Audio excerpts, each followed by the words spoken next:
Yeah. Tommy, you know, these trunks is like very special to me, you know?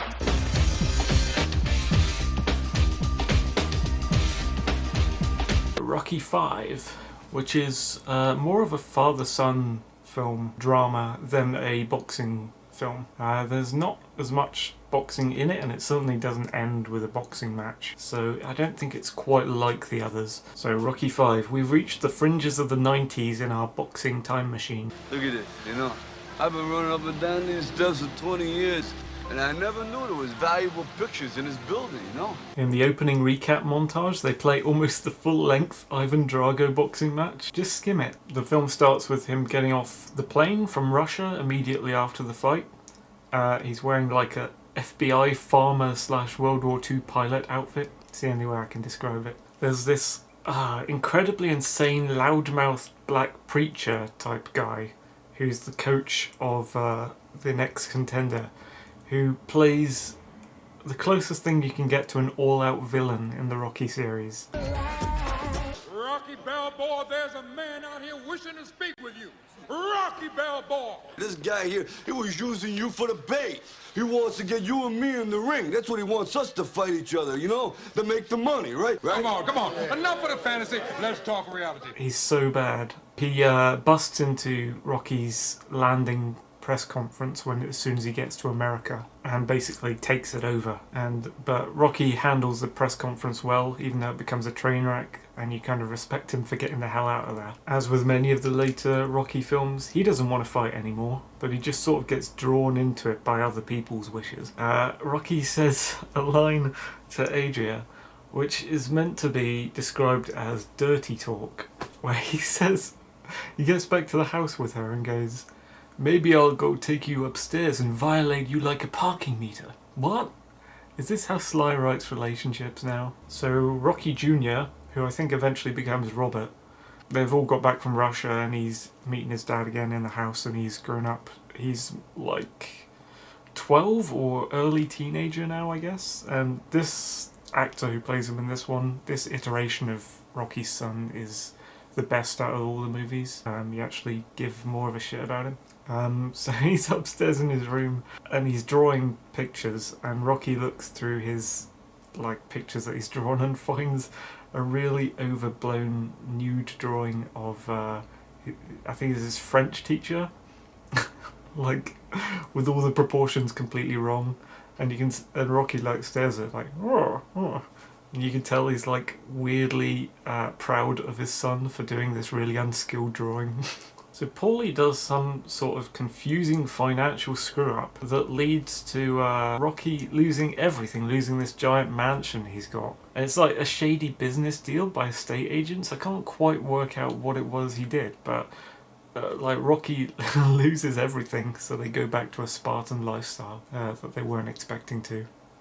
And Rocky goes to a clinic and they kind of diagnose him with some brain damage, which isn't surprising if he fought Ivan Drago and Ivan Drago punches like he's got bricks in his gloves. So Rocky tries to say he's retired now and he doesn't want to fight anymore. So to lose his mansion and all his money at that point, that's got to be a pain. If he was boxing, it'd be useful for him, but got to be annoying if you just retired and you want to have all of your earnings and you lose them all. So they move back into one of their old flats. I think it's the second flat that they have in the Rocky films. They go up to the attic and he finds Adrian's horrible glasses from the first movie in a box, and he puts them on her, and it's like, oh, don't ever.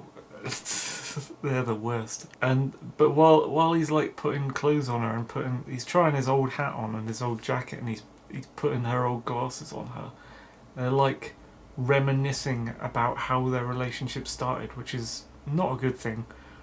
It's oh, remember when you took them off, Rocky? Adrian says, and you get the idea that she's trying to work the conversation into a place where she can say, you know, the way we started out was kind of wrong. But Rocky interrupts, and you can see through her shyness she doesn't have the chance. She doesn't get the chance to tell him that he was a jerk. But she was so close there, man, so close to telling him the truth. They do kind of a flashback it's not really a flashback scene. It goes to Rocky and Mick when Mick was still alive.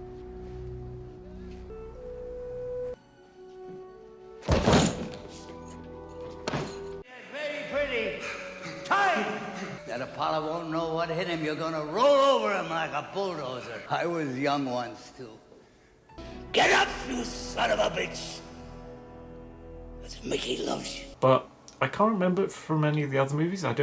It could have been a deleted scene from one of the early movies, but Mick looks way, way older, and they're trying to pass him off as how old he was in Rocky 1. And it seems like they filmed it just to add it in as a sweet thing in Rocky 5 here. So the bit where the Rocky Jr. is going to school and everything looks a lot more like the 90s that I remember, at least a part of it does. So the crazy preacher guy keeps returning through this to try and persuade Rocky to fight, and he's really belligerent about it. I think the guy's name is Duke George something, like Duke George Washington or something. Very strange name. He's a complete psycho. He does every line in the book to try and make Rocky fight. He's like trying to humiliate him. He's poking fun at Adria by going, maybe we ought to sign up Miss Balboa to fight, huh? And which isn't a bad idea. There's a little sweet scene after the crazy preacher leaves between Rocky and Adrian. Like, Rocky's sad that he's had to drag Adria back to Philadelphia, and he's like, why you gotta come back here to the same place, Adrian?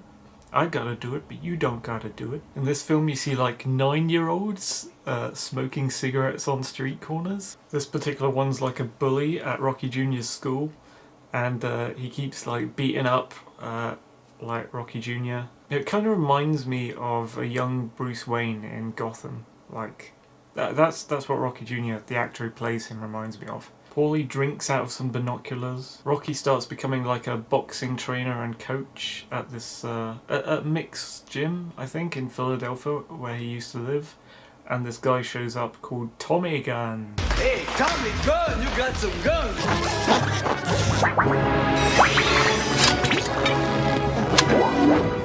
Tommy Gunn! Who's basically a chav with one heck of a mullet. Yo, Tommy, what are you doing here? You ought to be out there celebrating, right? I'm nobody's boy! He's a fanboy to Rocky, and he really wants to get trained by him. And they invite him back home for dinner, and he becomes sort of a surrogate son. Obviously Rocky's son gets really jealous that his dad is like training this guy Tommy Gunn how to box and not actually training his son how to box. All you got, give it your best shot. Don't ever think about trying to stop. Keep reaching, pushing, hoping for perfection. Make up the direction. Don't ever stop for a moment. Prove you want it. If you got it, flaunt it. And get up on it. Go for yours, not for a minute, but all the time. You better do it, cause I'm doing it for mine. Yeah! I see it in your eyes. And spending time with him. They're sitting down with Tommy Gunn at dinner at Rocky's house, and he's like really open about how he thinks of all his boxing competitors as his abusive father. It's kind of a weird thing to let out in public, I think. If I was Rocky, I'd decline him right there to be trained. So at this point, Tommy Gunn is in his house going blah blah blah boxing stuff, and Rocky's like, yeah, cool! And his son's like, hey dad, look what I did at school today. And Rocky's like, yeah, whatever. Boxing! He takes Tommy out to see the priest. He always harasses. He's like hanging around outside the priest's house on the street outside, yelling up to the window, hey father, why don't you give us a blessing? Hey, oh, Italian Americans! And throw us down a couple of blessings, would you, father? Like, okay, Rocky. Speaks Italian to him, and Tommy Gunn's like, hey, why'd you do this, Rocky? One of the few boxing matches you see is Rocky as a trainer in the corner, while Tommy Gunn's in like this grimy provincial boxing match. Okay, I ain't gonna let nothing happen to you, okay? Go, got it. Forward! Left, right! Good body! And Rocky's like trained him to knock out this guy. Every now and then this Duke George preacher guy is like eyeing him up. Like, I'm gonna train Tommy Gunn as a way of trying to force Rocky to get back in the game. And Rocky's in the corner of this fight, and he gives this like never-ending pep talk about fire and fear and volcanoes. Just keeps going on about it. He climbs the Philadelphia steps and he gets a stitch. Not the best iteration of the Philadelphia steps climb. I beat the man, I don't believe it. You sure did.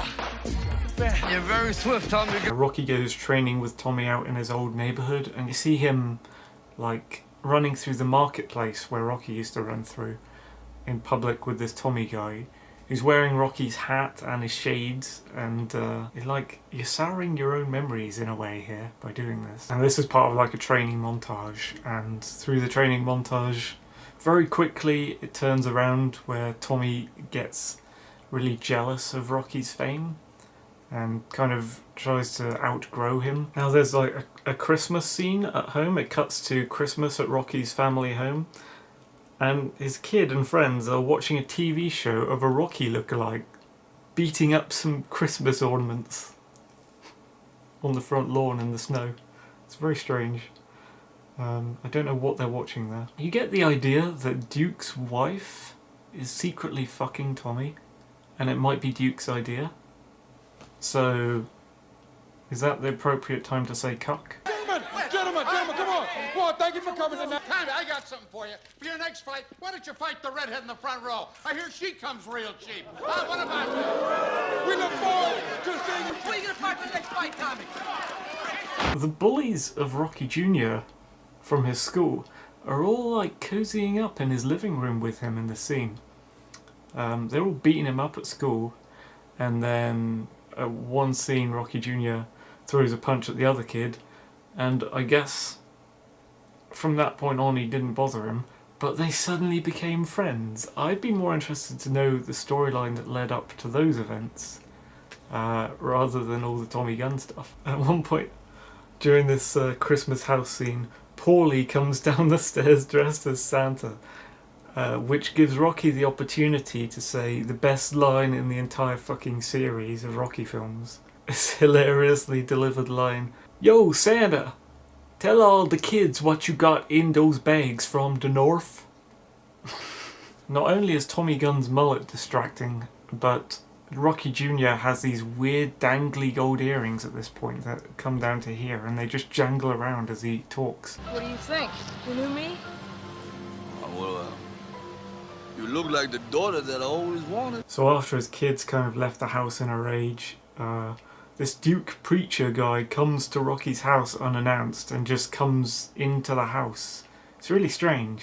It's like completely uninvited. He just kind of walks right in to their home at Christmas while he's with his family. And it's clear that the Duke guy is trying to harass Rocky into a fight by pitting Tommy Gunn against him. And then later he's in the pub at night and he's with Paulie, and Duke preacher guy brings Tommy Gunn to the street to say, "Why won't you fight me?"